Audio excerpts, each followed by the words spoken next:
welcome everybody to our lecture series. This is in fact the last lecture series before the CVPR deadline. And it's a real pleasure today to have Tali Dekel here. Tali is a senior researcher at Google, but she recently joined actually as a faculty member at the Weizmann Institute in Israel. And Tali has been working on a lot of really cool work. I'm a big fan of her papers. Just to give a few research interests, she's been working on image and video synthesis, geometry and 3D reconstruction. And very interestingly, she actually received last year in CVPR and ICCV the Best Paper Awards. And I think that alone just speaks for itself. So we're very, very lucky to have you here today and very excited to hear what you're going to talk about. Thanks. Hi, everyone. So it's a great pleasure to be here. And the title of my talk today is Learning to Retime People in Videos. Just before I start, just a bit about myself. So this has been my career path so far. And I just relocated back to Israel and joined the Weizmann Institute as an assistant professor. And my work is somewhere at the intersection between computer vision, graphics, and machine learning. And I think what I love most about working in this intersection is that it allows me to not only analyze our visual world and understand it, but also going back to the pixel and changing them and enhancing our visual world by re-rendering images and videos. So today I'm mostly going to talk about a line of work that is doing that, more specifically a line of work for retiming people in videos. And what I mean by that is that we want to change the speed of frames or the speed of individual people within frames in order to enhance the way we perceive video content. And we see such retiming effects in films all the time. So for example, slow-mo, fast motion, or a combination of them, they are often used to kind of like focus the viewer on specific events in the video and change the way they are perceived. And of course, in films, in order to produce such effects, we need special cameras and lots of manual work and staging. So today I'm going to talk about how retiming effect can be achieved in everyday videos as a post-process. And so just a disclaimer, I kind of like used these slides a lot recently. I'm going to play lots of videos and I hope they're going to stream okay. But if not, please also check the videos offline on my webpage. And just for context, people in videos is something I've been recently quite interested in. I looked into different aspects of analyzing and visualizing people, geometry and motion. So I just want to give you a small peek into these works. So here in WIST 18, we take just an ordinary video of this Olympic runner, and we turn it into what we named a motion sculpture. It's a 3D visualization that represents the structure that is swept by this runner as he moves in space. And because it's 3D, it provides much more information about shape and motion than what's available to us from the original 2D video. In fact, you can 3D print a motion sculpture and then you can explore it from any viewpoint that you like. And this work is also displayed in a new exhibition in the MIT Museum. It is now closed because of COVID, but I hope it will be reopened sometime soon.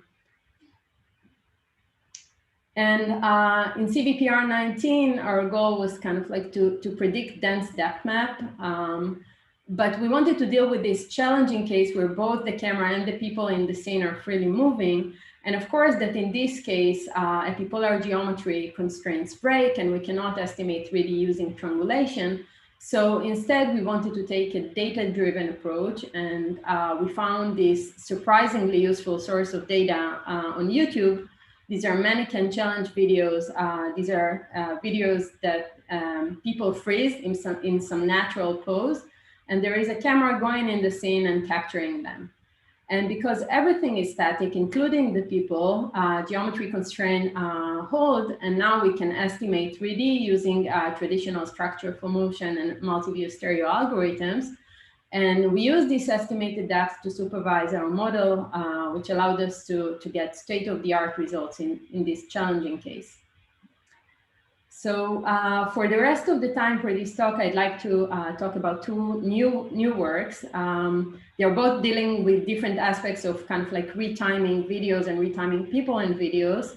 And because I'm going to cover both of them, there are some technical details that I'm not going to provide, so I'm going to refer you to the paper. So I'm going to start with SpeedNet. It was presented in last CVPR. And the motivation for this work was really to watch video content faster. We are all watching more and more videos. Each minute, 500 hours of video are uploaded to YouTube alone. So it seems important to be able to watch video content more efficiently. So in fact, in YouTube, you can do that. You can watch, for example, a video at 2x, but this is done very naively, simply by dropping frames. So if you do that, this is the result you get. And you can see that it kind of like results in very jittery and unnatural motion. So our idea was instead to adaptively speed up the video.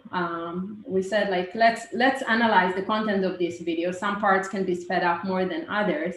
And you can see this time varying speed up curve on the bottom. And here is the result.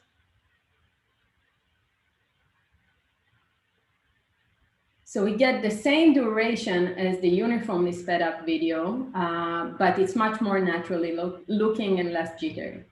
And of course, the key question is, how do you decide which video segments we're going to speed up more and which less? And of course, you can think, maybe we can handcraft some features based on motions and so on. But we wanted to approach this problem from a more general perspective. When we human watch people moving in a video, we can easily tell if they're moving at their normal speed, slower than their normal speed, or faster than their normal speed. Why can we do this? Is simply because we have just prior knowledge. We watched people moving for many years, and we have some bias about their natural rate of motion. So in this work, that's what we want to do. We want to be able to predict the speediness of objects in a video. That is, whether they're moving at normal speed, slower, or faster than normal speed. So why do we want to do this? Again, one application is once we have such a model, we can kind of like use its prediction to adaptively speed up a video. And actually, this model also gives rise to other applications, as I'll show later. So we want to predict speediness. And as a proxy to this task, we trained a network called SpeedNet to classify if a given input clip is played at normal speed or if it's sped up. So this is a binary classification task, and it's much simpler and easier to train than a regression network. We trained this network on a large data set in a self-supervised manner without requiring any manual labels. And this task is similar or related to learning and using the arrow of time work, if you're familiar with that. So in this work, they take a video segment and they train a model to predict if these video segments go forward or backward in time. Here, we are not interested in the direction of motion, but we want to learn about the magnitude. We want to learn properties about the magnitude of motion in the real world. Okay, so the main challenge in training such a network, in the beginning we thought, wow, this is a brilliant idea, and it's so simple and so straightforward. But it turns out to be a really challenging task, simply because the network can easily cheat. It can pick up all sorts of signals that are unrelated at all to natural motion. So, for example, when we create our sped up examples, we introduce aliasing. And this aliasing in time can be picked up by the network to determine if a segment is sped up or not. And it can just ignore all the motions in the scene. So we work pretty hard to avoid such cheats. We have like a special data augmentation scheme and a special training scheme. I'm not going to go into the details about that, but please check out the paper for more details. So I'm going to go a bit into the network architecture. Our input was a 30 frames video segment. It is first fed into this 3D conv-based network. The architecture is largely based on a state-of-the-art action recognition model. And this base model basically learns these space-time features. here you can see that the spatial dimension is reduced by a factor of 32 and the temporal dimension is preserved. We then collapse both the spatial and the temporal dimension in this, into 1K feature vector by pooling. We use spatial max pooling and temporal average pooling. And finally, we reduce this 1K feature vector into a single output using a single conv layer. And we train this using a binary cross entropy loss. Okay, at inference time, what we can do, we can just run this model in a sliding window fashion on a video clip. So we get predictions for every frame in the video. And what I'm visualizing here are the logits. And now that we have this model in hand, we want to use it to kind of like adaptively speed up the video. So the intuition is as follows. Given a video clip, we want to keep speeding up a video segment as long as the network thinks it is not sped up. So we basically want to kind of like do the inverse, somewhat inverse of this prediction, speediness prediction. So here we have kind of like a good old optimization framework to estimate the blue curve. The blue curve tells us, how much we can speed up at each time step. So you can see that the blue curve kind of like changes smoothly over time. And it also meets the desired total speed up. So if a user requested a 2x speed up, then overall, the average of this graph will give us 2x speed up. So let's see how it works. On the left, you can see a video. It was uniformly sped up by 2x. So the duration is half the original duration. And on the right, we used our adaptive speed up instead. So the result has the same duration as the uniformly sped up result, but it's much more natural and less jittery. We also evaluate this. You can see it here again.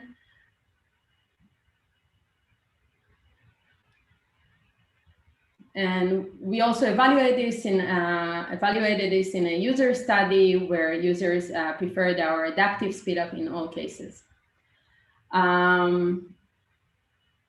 Okay, so now I want to talk about this delicate issue. I mean, there is an obvious built-in correlation between the magnitude of motion and speediness.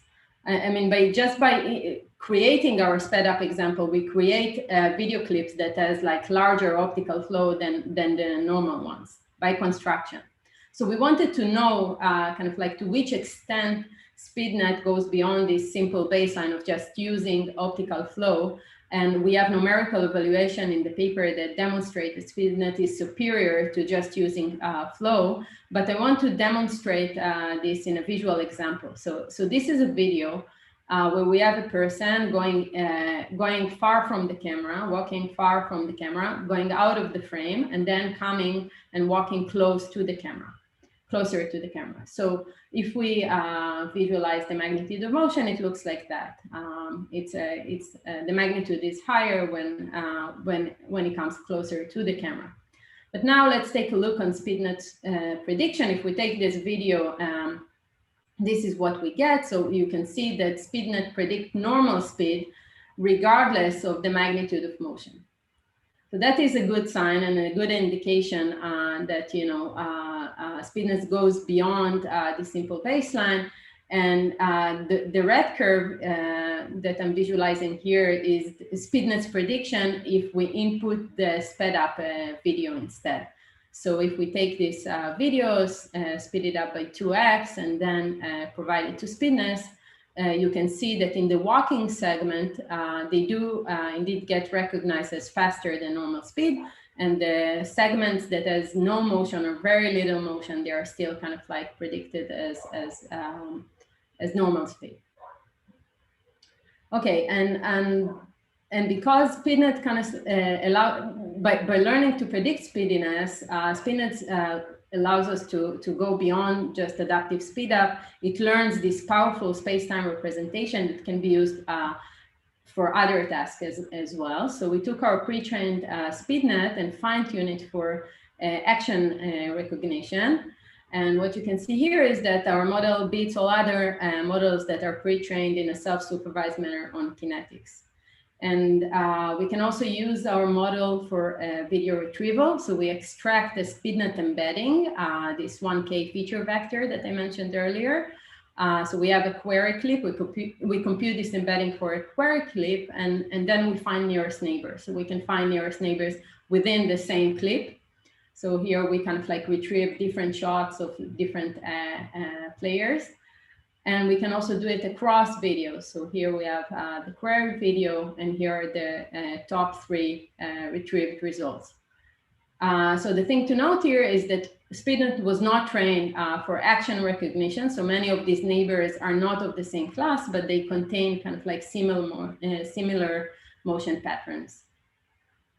So if we can see here kind of like a person free falling from the sky, it has a similar motion to this person surfing.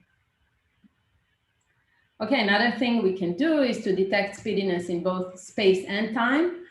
So this is an artistic video. It's a cool video that we found on YouTube. I hope you can see that the people on the right here are slowed down while the person on the left is walking at normal speed. So only regions of these videos were altered and slowed down.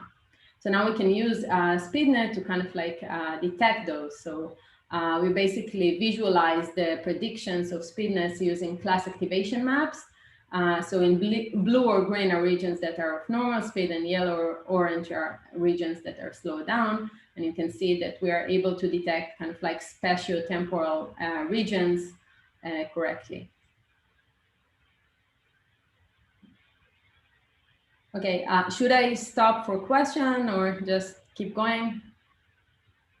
I guess I'll just keep going then. Okay, so for the rest of the talk, I'd like to talk about this new work. It's going to appear at SIGGRAPH Asia, and in this work, in SpeedNet, we kind of like were able to change the speed of frames. In this work, our goal was to change the speed of individual people within frames. And the motivation here was really to make videos much more fun, engaging, and artistic. What you see here is just like sample videos of my own personal collection. Most of them are of my kids.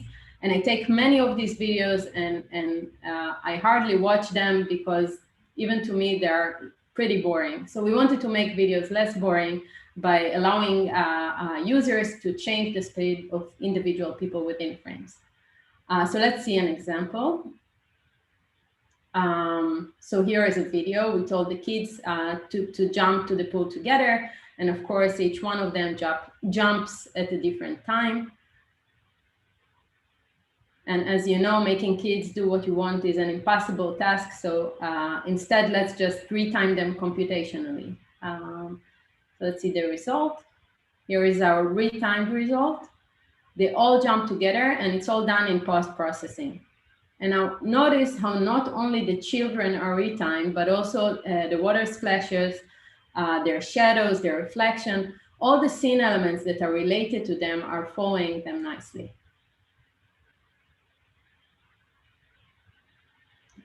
Okay, so capturing these complicated space-time correlations between people and all these time-varying scene elements is really the key to produce retiming effects. And that's what also makes the problem so interesting. So take a look on this video again, and let's say we want to retime the person on the right here. We must also retime the reflection on the glass. Otherwise, the result won't look realistic.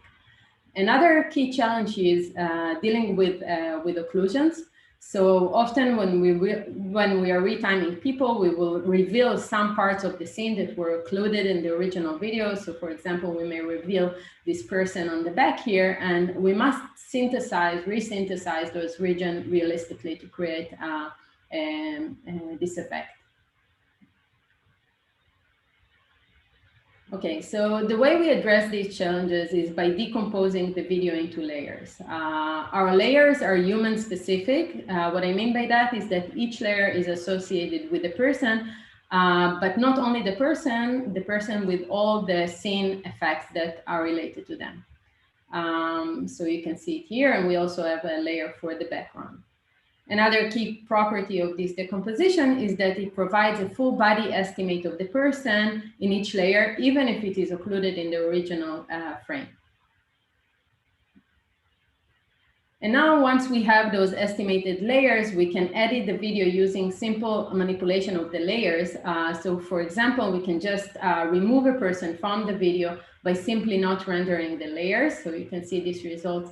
Left is the input, and on the right, we can see the removal result. And the task of decomposing a video into layers is not new. The pioneering work by Wang and Edison sparked a great body of follow-up work. And recent methods, of course, use the power of deep learning.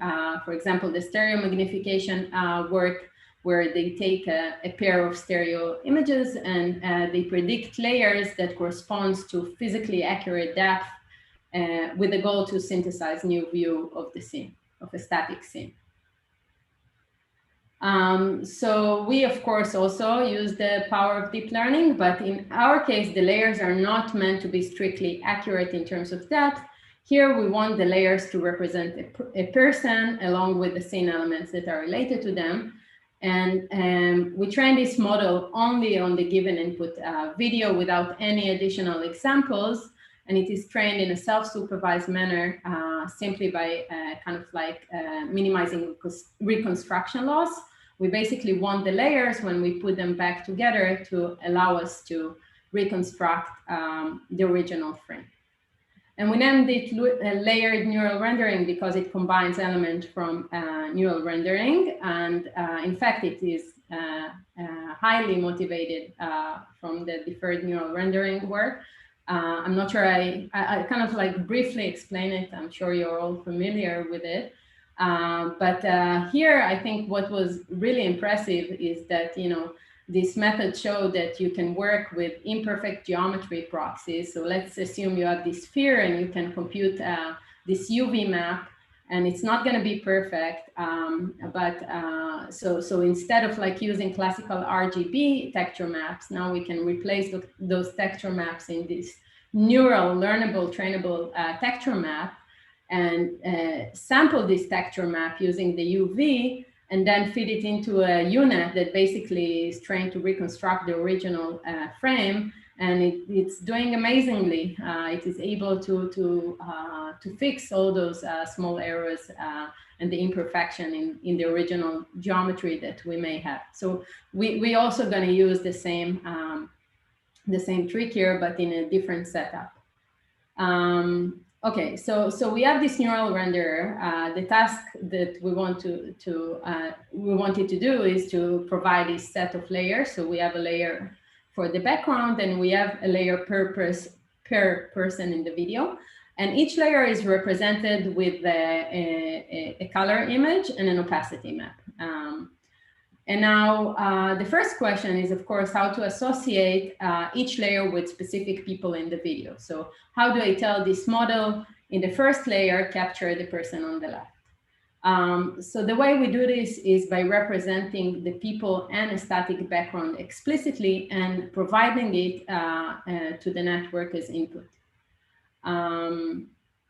So like in the deferred neural rendering work, we use kind of like a mix of a combination of existing tools and our own tools to compute basically a UV map for each person in the video. We also have a UV map for the background, and we represent the appearance of each person in the video with a deep texture map. And these UVs map are basically just used to tell us for each pixel from where to sample the deep texture that is associated to them. Okay, so we model people and static background explicitly, but the most important thing to note here, even if you're not familiar with UVs and you're not sure what exactly this representation means, the thing to note here is that we model only the people and a static background. But in order to do a good job, this model has to come up with all these time-varying scene elements in the scene, like, for example, this reflection on the glass. This reflection is not provided to this neural renderer by any matter. It is not given as input to the model, and it has to infer it automatically. And I recall that this network is overfitted only to this single video. So basically the task is to memorize this reflection from the input we provide and place it in some layer. And now, the tricky bit here, or the magic, or where we have to kind of like, intervene, is how do we make this model place the reflection in the right layer? So networks are very powerful. We all know that. And we all know that sometimes they could get too powerful and do random things. So we want to prevent that and steer this model towards the solution we want. And we do this by limiting what the network can observe about the scene. So simply, we just provided a single person each time. So it sees only a person over a static background, and it has to predict the corresponding layer. So the layers are basically predicted in a separate forward passes into this neural renderer. Now, to understand, I want to take a minute and understand why this is important. So let's take a look on this reflection again. The network task is to predict it. It can predict it given the left person's input, or it can predict it given the right person input. Now, if we take a look on this task over time, it is clear that there is high correlation between the left person and its reflection. The reflection is moving along with the person. We have a lot of information about the reflection from knowing the left person. So it's a much easier task for the network to predict. On the other hand, the right person doesn't tell us much about the reflection. So it's a much more difficult task for the network to predict it given the right person's input. So in short, the reflection can be learned much quicker and in fewer iterations from the left person's input than the right one. And that's the solution that the network favors. Now, this is a kind of like a more intuitive explanation about how it works. I'm gonna show in a minute also toy examples that really demonstrate what I mean by correlation and what I mean by, learn quicker. I just wanna give you kind of like a slide about the losses. So as I mentioned, we trained this model for reconstruction. So that basically means that when we put those layers back together, we want to reconstruct the original video frames. We also have a regularization loss on the opacity maps. We want them to be sparse. So this loss is kind of like a combination of an L1 and an L0 approximation of a L0 loss to encourage that.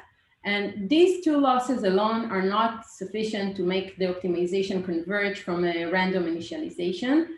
So we also bootstrap and initialize this network, and we do so by kind of like computing these rough foreground masks for each person in the video, and encouraging the alpha maps or the opacity maps to match those rough segmentation masks in the beginning.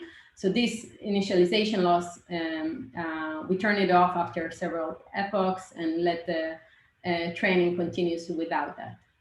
Okay, so as I mentioned, I want to kind of like go more into depth about why it works and demonstrate this through several toy examples. So here we just have a person walking over a static background, and again we initialize this network using this rough foreground trimap. And now I want to show you how the training progresses over time. So what you can see here is that in the beginning, we have kind of like a rough estimate of the person. And then as we train more and more, details are kind of like added, like details that are not represented by the input trimap, like clothes and hair and so on, are learned as the training progresses.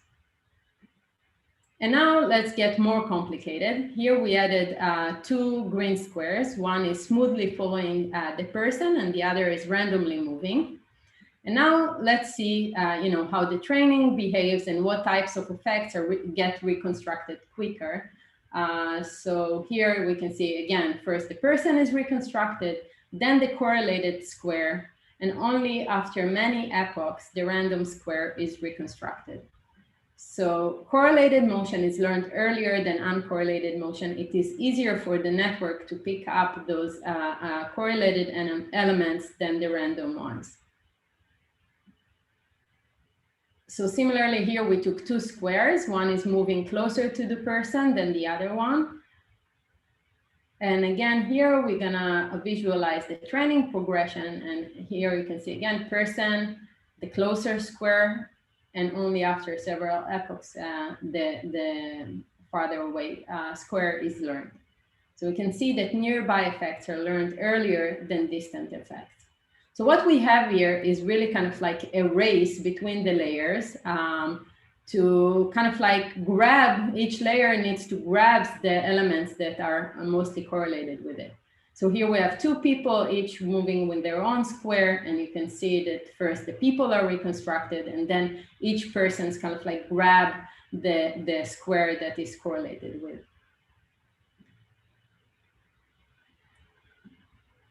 Okay, and this finding is closely related to the deep image prior work, where they showed, that the structure of CNNs kind of like give rise, it gives a bias towards outputting natural images. So if you take a CNN and you train it from scratch to overfit to a natural images, it's a much easier task for the network than, to overfit it to a random noise image. And so in the natural images, the patches are correlated and this strong repetitive structure. In our case, the correlation is over time and space, and with respect to the inputs that we provide to the network. So basically, with respect to a layer, all the other effects that are unrelated to the person are behaving like noise. So it takes much longer for the network to predict those. Okay, so I want to show you some few more examples on real videos. So here we can use our method to freeze in time only one of the couples. And this is, a super challenging video. When we first thought about working with this video, we said like, no way, loose clothing, reflections, occlusions. And you can see that in the retimed results, we kind of like handle all of these challenges decently. Oops. Okay, so the quality of our layer decomposition highly depends on having reasonable input UV and trimap. And existing tools like Denspose, they could make like really bad errors, like dropping entire body parts, especially when people are occluded. So here you can see the Denspose outputs on this video. Another problem with using Denspose directly is that it only provides kind of like a UVs for the visible parts of the scene. So if we have this person here in the back, we only get like a partial UV map. And if we use that, we'll get a lot of artifacts and incomplete layers. So the way we tackle this is by kind of like going into this intermediate step of computing key points. Using key points has like several advantages. First of all, they are much more robust than dense UVs. They tend to be very robust, and also they are easy to manipulate and edit. So we can interpolate key points, we can manually correct them much more easily than UVs. So what we did is, so given a video, we extract these key points, and then we trained a model that converts key points to UVs. And we train this model offline using only kind of like very clean single person videos. And we use, we basically used AlphaPose and Denspose outputs to supervise this. But this approach allowed us to get full body UVs even after, even in the presence of occlusions. And now we are able to predict full body layers, even in this challenging case. So here you can see this is a full breakdown of our layer decomposition results. You can see on the top row the initial trimaps, and you can see that they lack all the details, the dress and the fine details of the people are missing from the initialization, but you can see all these details kind of like reconstructed in our opacity map and image and layers. So let's see another example. In this video, we have many people moving, jumping, causing this complex deformation of the trampoline and casting shadows. And our model can produce a layer for each person, and this each layer will only kind of like include the deformation effects that are caused by that person. And now we can basically use the human key points to automatically align each person's jump in time. So here I'll show before temporal alignment.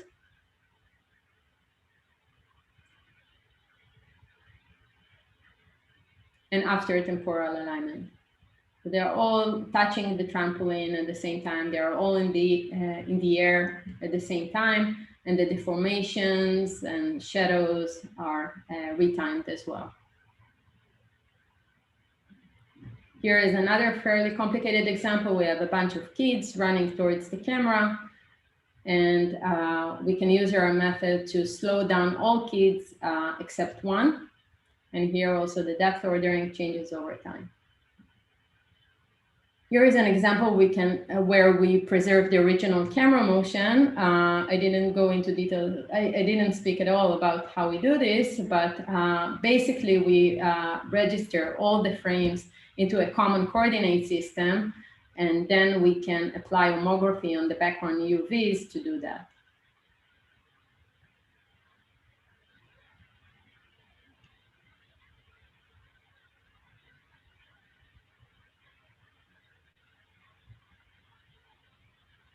Okay, so I showed several kind of like really complicated scenes, and in some cases, you know, we need the user to intervene and help the network a bit. So for example, in the first videos of the kids jumping into the pool, what happened was that some of the splash water of the kids on the left appeared in the second layer. You can see it here. So if we will use those layers to produce retiming effect, it will produce artifact. So what we can do here is to let the user kind of like edit the trimap and kind of like tell the network, okay, in the bootstrapping stage, put this region in the first layer. So this is the result when we basically edit the trimap. You can see the edit here. We only edit like one frame and propagate this editing into a segment. But now we don't get this splash in the second layer, and it appears nicely in the first layer. Okay. About running time, this is not a fast method. It takes about 5 to 12 hours on 2 P100s, depending on the video length and the number of layers. And there are two possible directions. For example, in style transfer, which was originally an optimization method, it took a lot of time to run it, but then people developed kind of like a feed-forward versions of style transfer. So I think one possibility here is to train a feed-forward network to do the decomposition. And another solution will be just to brute force, optimization on TPUs, just throw it on as much hardware we can. This is another solution that is feasible in our days. And I guess with that, I'd like to end and thank you all, and also thank all the great collaborators on this, on both of these projects. Cool, awesome. Thanks a lot. Really great work. Do we have any questions on Zoom? I mean, I have a lot of questions, of course, but maybe other people have some too. If you have a question, just yeah, turn on your video and unmute yourself. Hey, thanks so much for the talk. It's great work, really interesting. My first question would be, so the background that you optimize for, is it static or does it change over time? It is static. Okay, so that's why like it didn't pick up on the lights changing in the sequence where they're dancing. Exactly. And if you take a very close look on the results, you can see that, if you have like flickering lights, in the scene, they will end up, they are forced to end up in some layer, some of the people layer. So this is kind of like a limitation of the method, that if you have something moving in the background that is unrelated to the people, it is forced to be placed in one of the people's layer because the background is static. Yeah, makes sense. My second question would be, how do you figure out the ordering of the layers? Right, so I didn't mention that too. We assume a known depth ordering. So, you know, you can use a depth prediction model to do that, or in the videos that we worked with, it was enough to kind of like set the depth ordering for just one frame, and it was kind of like consistent throughout the video. So that was enough. But if you have like more complicated scene, you can use your favorite depth prediction model, and I think that should be sufficient to handle that. Mm-hmm. Thanks. Any other questions on Zoom? Let me actually ask one. I would be pretty curious about your experience working on spatial temporal networks, right? I mean, you can run 3D convolutions, right? And the challenge you mentioned was, well, you have to make sure that the network's not going to cheat and just pick up on something within an image, because it seems for ConvNet that that's pretty easy to learn, right? And then you don't really learn what you really want to learn. So what kind of networks did you use? What were good architecture choices that worked very well? What pre-training did you use and stuff like that? What's your experience there? Right. So I feel like it's not so much about the architecture, but really the data and the way in the training scheme. So what really kind of, we spent so much time on trying to kind of like avoid these cheats. And I think, first of all, it's a problem because all the action recognition types of 3D networks, they're pretty powerful. So they have enough capacity to kind of like pick up whatever low level signal that they could find useful. So you really want to prevent that. What helped us was to augment the data in a way that they couldn't use those low-level cues. So I mentioned an example, the aliasing, right? We had this temporal aliasing in time where we just drop frames, so you create this aliasing. So in the end, what helped was kind of like different types of augmentation on the data. You scaling, picking kind of like not an integer speed up factor. So if we are kind of like training for predicting 2x speed up, we also introduce 1.8 and a range of kind of like speed up rate to the network and augment around that. So basically augmentation, I would say, is the most important thing to prevent that. And the second thing was a training regime where we introduced within the same batch the sped up example in the original in the normal speed example, the original video clip within the same batch. And that kind of like changed the way the optimization behaved. And it was more difficult for the network to pick up those unrelated low-level cues. Did you look at any like pre-training? I mean, I don't know, like for images right now, what's pretty a hot topic right now is like contrastive learning, right? Like figuring out some pre-training in various ways. And I was like thinking for videos, shouldn't so I'm specifically asking about the stuff where you mentioned you have some correlation, like this near correlation, far correlation, which you're essentially trying to find a way such that the network can optimize it better rather than kind of memorizing random pixels individually, right? So you're trying to find shared patterns.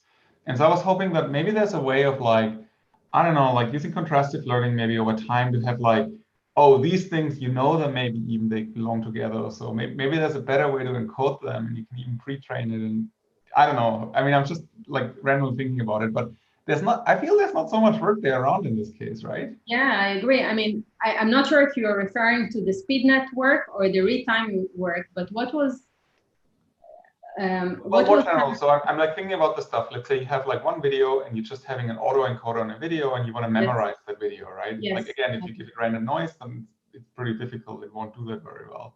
But if you have like correlated motion with a static background, then it's very straightforward because there's a lot of correlation.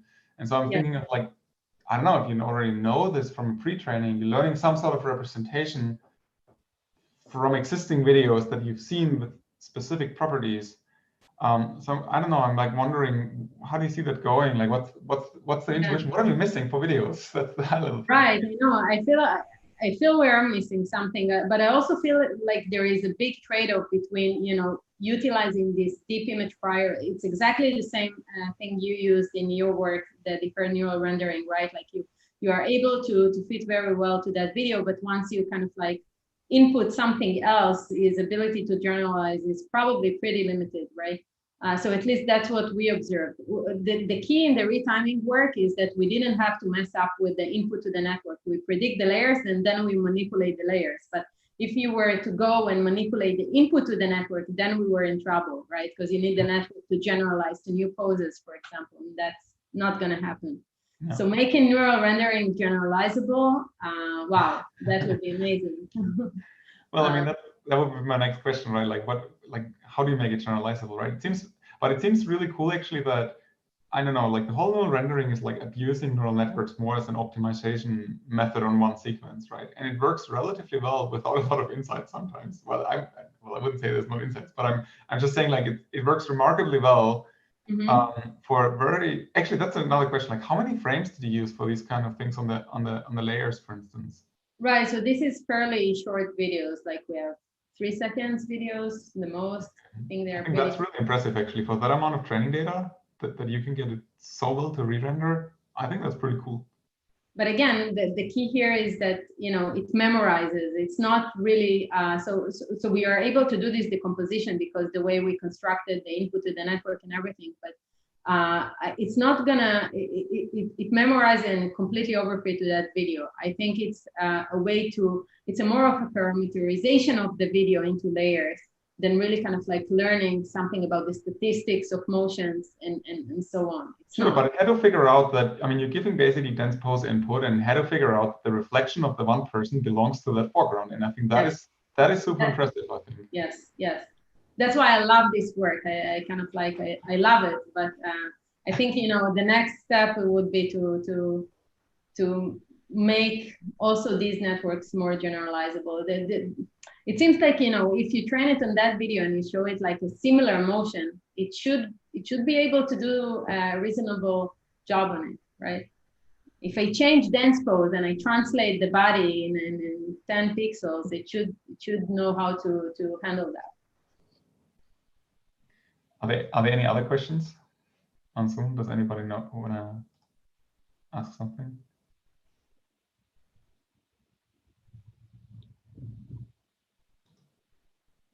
There are a couple of questions on YouTube. I have to check what's out there. I mean, there's currently a discussion going on, right? Like, how would this work if you had depth data? Would it make the problem a lot easier, right? Basically, the argument is, in a sense, well, your network, in a sense, has to figure out the whole occlusion stuff, right? Like, how much would it help if you did have RGBD data, for instance? So I think if you, again, like the videos that we worked on were enough to kind of like set a depth ordering in the beginning and use it. I think, you know, you could use a depth prediction model and kind of like infer the depth ordering between the frames. Maybe even let the network predict the depth ordering between the layers. That could be cool, but this is kind of like a combinatorial problem of figuring it out. I think it will essentially just help in two things. One is to set the depth ordering automatically. And the second is that I think if you want to preserve camera motion, which is much more involved and you have parallax in the scene and in the background, then if you have depth data, you have a much better chance in handling such complicated scenes. And you know, building a representation for the background that will allow to do parallax effects and so on. Yeah. By the way, did you actually try like naive baselines where you say, oh, you don't have any layer decomposition and you literally just... We did. We started from there. Yeah. You know, so one baseline will be just, you know, the deferred neural rendering. For example, you just have like a full representation of the scene and you have UVs for all the people, you input them to the deferred neural rendering, you produce the output frame. And then to do retiming, you have to mess up with the UVs. But then we are back into this problem of generalization. So if you now, to retime, you have to create a new composition of UVs and give it to the network, it is not able to do a good job in kind of like correlating the effects when it observes the entire scene. So really kind of like breaking it into the layers is key here. I mean, I was actually even thinking of just using like pix to pixel. So, right, you have like literally just a black box network. You have absolutely no domain knowledge, and you're just going ahead and training it. But yeah, I can see that. Like what you're saying makes a lot of sense. Like you want to make it as easy as possible to make the network learn these correlations. Any other questions? Anybody on Zoom? It's always so hard to get the students to be active. Yes. Okay. Hey. Sorry, that thanks for the talk. You mentioned in some point that it's harder to learn random patterns. Have you thought or have you applied experiments where you introduce the random numbers in the network? Where can you repeat the last sentence, please?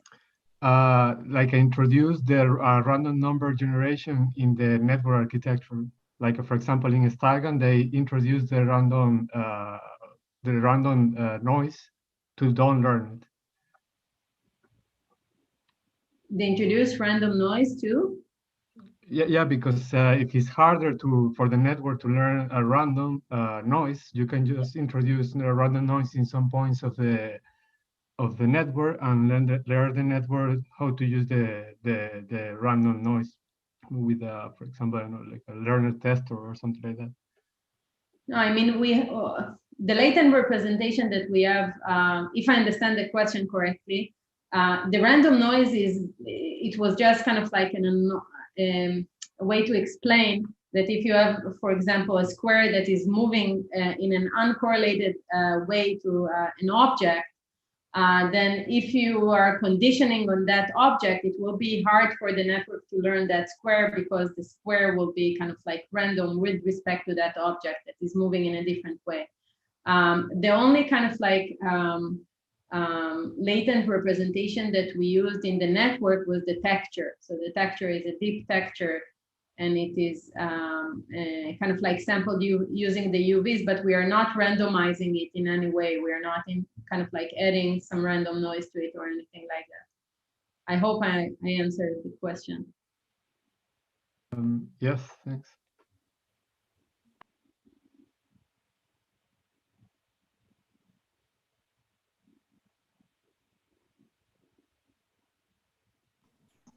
Hey, thanks for the talk. I've got maybe a bit more of an abstract question.